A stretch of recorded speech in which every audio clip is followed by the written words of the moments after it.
CBN.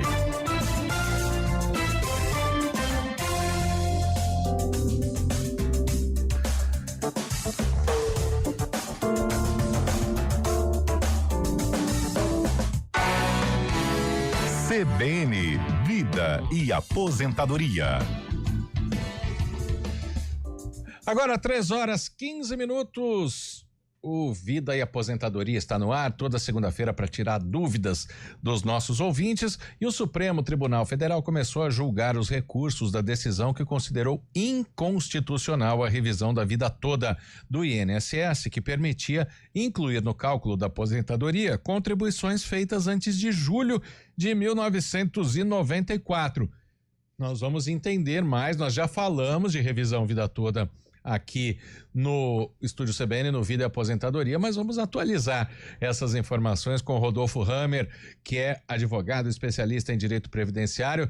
Doutor Rodolfo, boa tarde, um prazer recebê-lo novamente aqui no Vida e Aposentadoria. Boa tarde a você, boa tarde a todos os nossos ouvintes, é uma honra estar mais uma vez todos juntos. O que muda, doutor Rodolfo, o que está acontecendo, né? Porque 1994... 31 anos de contribuição, e essa revisão, claro, ela deixa alguns valores para trás, né? O que está sendo revisto exatamente agora? A revisão da vida toda, como você muito bem disse, ela é a possibilidade de você incluir, na hora que você for se aposentar, toda a sua vida de contribuição. Ou seja, antes e depois de 1994. Acontece que, atualmente, a regra é somente de julho de 94 para frente. E essa revisão permitia você incluir os salários anteriores. E muita gente tinha salários bons, elevados antes de 94, que simplesmente foram descartados sem essa possibilidade. E o que está se discutindo agora é se essa revisão é ou não favorável, positiva para os aposentados. Esse é o cerne da discussão. Doutor Rodolfo, boa tarde. E quem estava recebendo já os valores dessa revisão, vai conseguir manter esses pagamentos? Isso deve ser definido ainda? Como é que está essa discussão hoje? Essa questão da revisão da vida toda, qual foi o grande problema? Nós havíamos, quando eu digo nós, todos os aposentados haviam até então conseguido vitória no Supremo Tribunal Federal.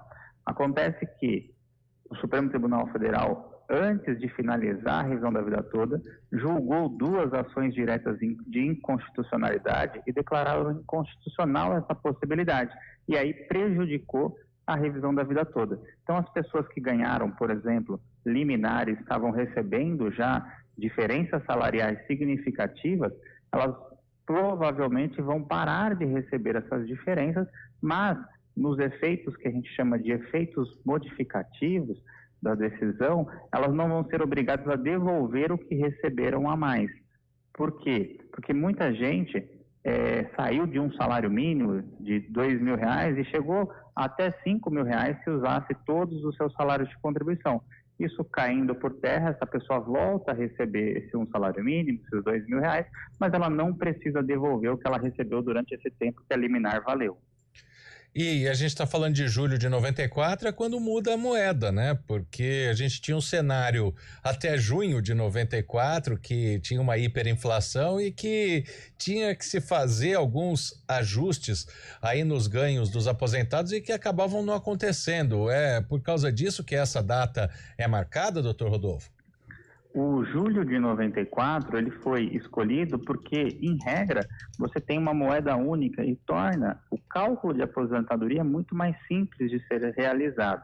Todavia, nós temos aqui prova, e isso foi provado durante todo o processo, que há sim possibilidade de utilizar todos os salários de contribuição em outras moedas, cruzeiro real, cruzado novo, porque os sistemas fazem conversão automática. Então, não haveria, na minha visão, nenhum prejuízo de cálculo, porque toda a revisão da vida toda, que foi procedente, que teve liminar, utilizou essa sistemática de cálculo, fazendo conversão de moeda, e chegou-se a valor real, presente, fazendo com que as pessoas pudessem, sim, ter o seu direito previdenciário com base naquilo que ela pagou uma vida toda.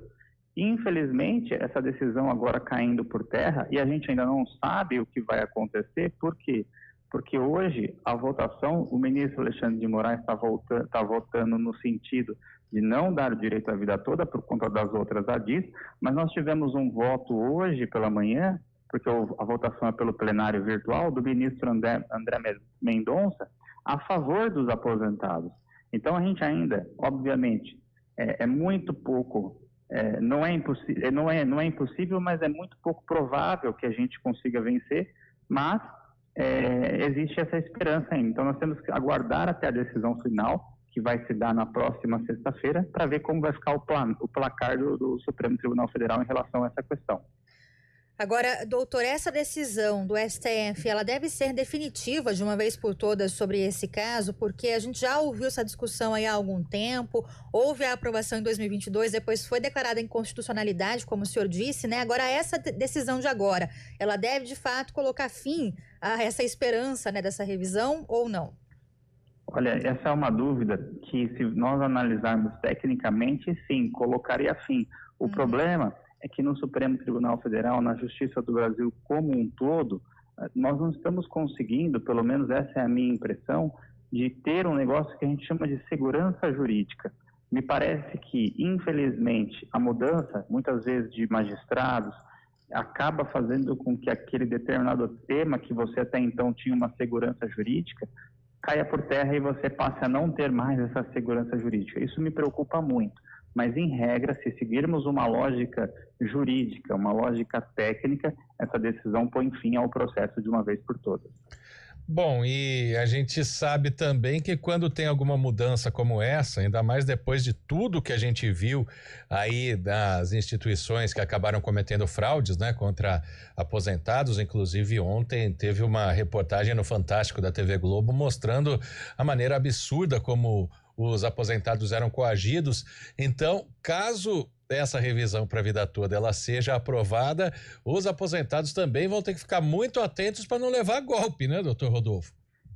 Isso é muito importante. Não existe ninguém que entre em contato com o aposentado falando, olha, você ganhou uma ação, a não ser o próprio advogado dele, ou faça um Pix para liberar um crédito. Isso é muito importante que se repita, e todas as vezes a CBN tem feito esse trabalho de maneira muito produtiva, informando a população que desconfie de tudo, o Supremo ainda está julgando, não tem decisão, não existe, pague um valor para que seu processo ande mais rápido, ou que você ganhou e os outros perderam. Então desconfie, procure seu advogado de confiança, se tiver dúvida se é ele mesmo ao telefone, vá fisicamente até o escritório e tome todos os cuidados possíveis, porque, infelizmente, mais uma vez, no Brasil, ele é campeão desses golpes por telefone, em especial em aposentados e pensionistas que muitas vezes têm dificuldade de mexer com aplicativo, com smartphone, etc. Exatamente. E só para a gente não deixar dúvida, né, para os aposentados que nos ouvem, que mandam as dúvidas aqui, doutor Rodolfo, por que, no entendimento de alguns dos magistrados, e o voto do ministro Alexandre de Moraes também agora já foi considerando inconstitucional, por que isso acontece? Os ministros, eles entendem que o aposentado não tem esse direito, ou porque falta caixa no INSS? Como que dá para explicar um voto contra? Na minha análise, eu enxergo a revisão da vida toda como plenamente possível, juridicamente e tecnicamente perfeita. Muitas vezes o Supremo Tribunal Federal ele acaba fazendo o seu voto e a sua análise não só sobre a visão jurídica, mas sobre uma visão política e econômica.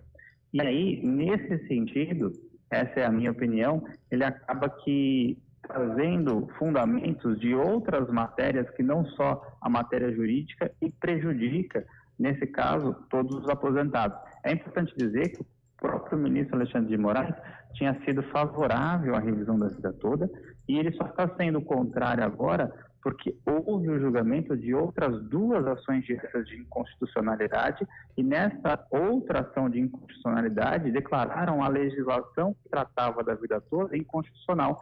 Então ele não consegue mudar o voto agora e manter a favorável porque ele entende que aquela lá de trás ultrapassou todas as questões da vida toda, ela foi prejudicada e é nesse sentido que ele está votando. Agora, hoje, já o ministro André Mendonça divergiu dele. Então, pode ser que nós tenhamos ainda um debate sobre a vida toda de forma presencial no plenário, o que seria muito bom, porque a população, com o acesso à informação, tem cada dia ficado mais atenta e tem ficado, obviamente, mais ligada nessas questões que acaba refletindo naquela mensalidade que a pessoa vai pagar o plano de saúde, vai se alimentar, vai ter médico, etc. Então, assim, é importante a gente ficar sempre atento, mas a questão da inconstitucionalidade é nesse sentido. Eu acho que existe o julgamento no Supremo Tribunal Federal, que não é só tecnicamente jurídico, ele acaba envolvendo político e econômico. Muito bem explicado. Rodolfo Hammer, advogado especialista em direito previdenciário, participando com a gente mais uma vez aqui do quadro Vida e Aposentadoria do Estúdio CBN. Muito obrigado, doutor Rodolfo. Boa semana e até uma próxima. Eu que agradeço, uma excelente semana a todos e vamos ver como vai ser o resultado no final dessa semana.